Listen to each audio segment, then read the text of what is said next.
Welcome to Isdaan Floating Restaurant here in Calauan, Laguna.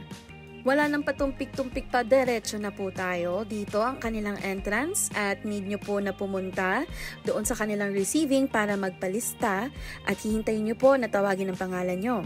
No entrance fee, basta kakain kayo dito. May parking lot and also wanna give you a heads up, meron silang waiting time na 1 to 2 hours, depende po sa dami ng tao. So please, if gutom na gutom kayo, don't expect to get seated agad. Tapos pag natawag na kayo, dadalhin kayo ng isa sa mga staff nila dun sa table nyo kung saan kayo kakain. And while waiting for your order, pwede kayong gumala at umikot sa buong area para magpa-picture. Madami silang good spots here, guys. And nature talaga yung vibes niya. So may enjoy nyo talaga, adults or bata man. Foods ay okay for me, pero hindi siya yung favorite ko talaga na babalikan ko. But that's just my personal feedback, okay? However, ambience is 10 out of 10 for me. Also, may mga performances din silang nakahanda para sa mga guests while eating and while waiting for the foods to arrive. May mga harana, doing stunts. I don't know if the stunts is a regular thing, but ito yung nadatnan namin nung nandito kami.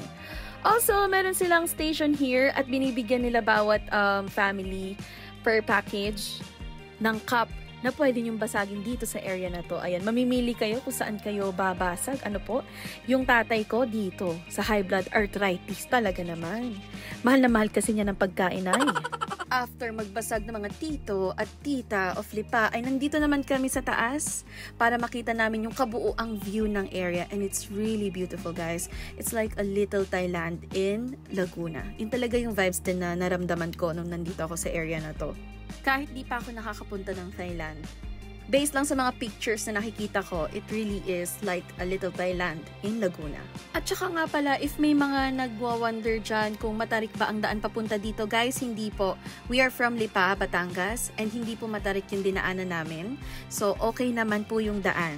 That's it for today. Kayo na po bahalang humusga, kayo na bahalang pumunta, i-experience nyo for the larga na.